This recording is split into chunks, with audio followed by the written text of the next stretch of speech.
Hello, this is Hiba from ടോക്ടോണിക് academy. നമ്മൾ കഴിഞ്ഞ ക്ലാസ്സിൽ കുറച്ച് വൊക്കാബുലറീസ് ഒക്കെ പഠിച്ചിട്ടുണ്ടായിരുന്നു അല്ലേ? അപ്പോൾ ഇന്നത്തെ ക്ലാസ്സിൽ നമുക്ക് കുറച്ച് ക്വസ്റ്റ്യൻ വേർഡ്സ് പഠിക്കാം. ഒരു ചോദ്യം നമ്മൾ ചോദിച്ചു കഴിയുമ്പോൾ എങ്ങനെയാണ് അത് ഹിന്ദിയിൽ ചോദിക്കുക, അതിൻ്റെ എക്സാക്ട് ക്വസ്റ്റ്യൻ വേർഡ് ഏതാണ് എന്നുള്ളതൊക്കെ നമുക്കിന്ന് നോക്കാം. ഒരു 5 വേർഡ് മാത്രമേ ഇന്ന് നോക്കുന്നുള്ളൂ. So welcome to our YouTube channel. First word നമുക്കെല്ലാം തന്നെ അറിയാം അല്ലേ? ക്യാ എന്നാണ് ഫസ്റ്റ് വേർഡ്. ക്യാ എന്നുള്ളതിൻ്റെ മീനിങ് എന്ത് എന്നാണ്. എന്ത്. അപ്പോൾ ഈ ക്യാ വെച്ചിട്ട് നമുക്ക് എങ്ങനെ ഒരു സെന്റൻസ് പറയാം? വോ ക്യാ ഹേ, വഹ് ക്യാ ഹേ. വഹ് ക്യാ ഹേ എന്ന് പറഞ്ഞാൽ എന്താ? അത് എന്താണ്. വഹ് അത്, ക്യാ ഹേ എന്താണ് എന്ന് ചോദിക്കാം. വോ ക്യാ ഹേ എന്ന് ചോദിച്ചാൽ അത് എന്താണ്. ഇനി അടുത്തത് കോൻ എന്നാണ്. കോൻ. കോൻ എന്ന് പറഞ്ഞാൽ ആര് എന്നാണ് അർത്ഥം.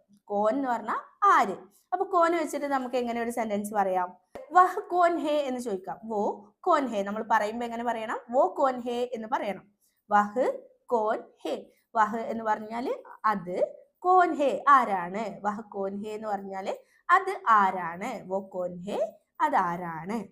ഇനി അടുത്തൊരു വേർഡ് കബ് എന്നാണ്. കബ് എന്ന് പറഞ്ഞാൽ എന്താ? എപ്പോൾ. നമ്മൾ ചോദിക്കൂലേ, നീ എപ്പോഴാ വന്നേ, നീ എപ്പോഴാ പോയേ, ഇങ്ങനെ എപ്പോൾ എന്ന് വെച്ചിട്ട് ചോദിക്കുന്നതിനാണ് നമ്മൾ കബ് എന്ന് ഹിന്ദിയിൽ യൂസ് ചെയ്യുന്നത്. അപ്പോൾ കബ് വെച്ചിട്ട് നമുക്ക് എങ്ങനെ ഒരു സെന്റൻസ് പറയാം? അബ് കബ് ആയെങ്കെ, ആപ് കബ് ആയെങ്കെ എന്ന് പറഞ്ഞാല് താങ്കൾ. ആപ്പ് എന്ന് പറഞ്ഞാല് താങ്കൾ. കബ് എപ്പോൾ, ആയെങ്കെ എന്ന് പറഞ്ഞാല് വരും. താങ്കൾ എപ്പോഴാണ് വരിക, താങ്കൾ എപ്പോൾ വരും എന്നുള്ളതാണ് ഈ ഒരു സെന്റൻസിന്റെ മീനിങ്. ഇനി അടുത്തൊരു വേർഡ് പറയുകയാണെങ്കിൽ കഹാം. കഹാം എന്നുള്ളതിന് നമുക്ക് എവിടെ എന്നാണ് അർത്ഥം വരുന്നത്. അതിന് നമുക്ക് കിധർ എന്നും പറയാം. കിധർ അല്ലെങ്കിൽ കഹ. ഇത് രണ്ടും എവിടെ എന്നുള്ളതിന്റെ ഹിന്ദി വേർഡാണ്. അപ്പൊ നമുക്ക് ഒരു സെന്റൻസ് ആക്കിയിട്ട് അല്ലെങ്കിൽ ഒരു ക്വസ്റ്റ്യൻ ആക്കിയിട്ട് നമുക്ക് എങ്ങനെ ചോദിക്കാം? ഒരു ക്വസ്റ്റ്യൻ ആയിട്ട് നമുക്ക് ഇങ്ങനെ ചോദിക്കാം, ആപ് കഹാ ജാ രഹേ ഹേ, ആപ് കഹാ ജാ രഹേ ഹേ എന്നുള്ളത് ആപ് കഹാ ജാ രേ എന്നാക്കിയിട്ട് നമുക്ക് ചോദിക്കാം. നമ്മൾ ചോദിക്കുമ്പോൾ ആപ് കഹാ ജാ രഹേ ഹേ എന്ന് ചോദിക്കില്ല, പകരം ആപ് കഹാ ജാ രേ, ആപ് കഹാ ജാ രേ. ആപ് താങ്കൾ, കഹാ എവിടെ, ജാ രഹേ ഹേ എവിടെയാണ് പോകുന്നത്, താങ്കൾ എങ്ങോട്ടാണ് പോകുന്നത്, എവിടേക്കാണ് പോകുന്നത് എന്നാണ് മീനിങ്. ഇനി അടുത്തൊരു വേർഡ് എന്ന് പറയുന്നത് ക്യോം എന്നാണ്. ക്യോം. ക്യോം എന്ന് പറഞ്ഞാൽ എന്താ? എന്തിന് അല്ലെങ്കിൽ എന്തുകൊണ്ട് എന്നൊക്കെ നമ്മൾ ചോദിക്കില്ലേ, അതിനാണ് നമ്മൾ ക്യോം എന്ന് യൂസ് ചെയ്യുന്നത്.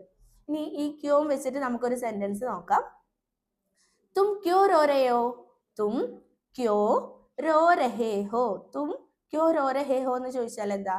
തും നിങ്ങൾ, ക്യോം എന്തിന്, രോ രഹേ ഹോ എന്തിനാണ് കരയുന്നത്, നിങ്ങൾ എന്തിനാണ് കരയുന്നത്.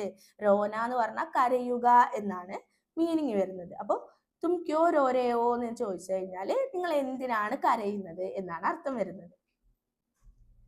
അപ്പൊ നമ്മൾ ഇന്ന് പഠിച്ചിട്ടുള്ള 5 വേർഡ്സ് ഏതൊക്കെയാണെന്ന് ചോദിച്ചാൽ ക്യാ, കോൻ, ക്യോം, കബ്, പിന്നെ അതുപോലെ കഹ. ഇങ്ങനെ 5 വേർഡാണ് നമ്മൾ ഇന്ന് പഠിച്ചിട്ടുള്ളത്. എല്ലാവർക്കും മനസ്സിലായി എന്ന് വിചാരിക്കുന്നു. മിൽത്തെ ഹേ അഗ്ലേ വീഡിയോ മേ, തബ് തക് കേ ലിയേ ബൈ.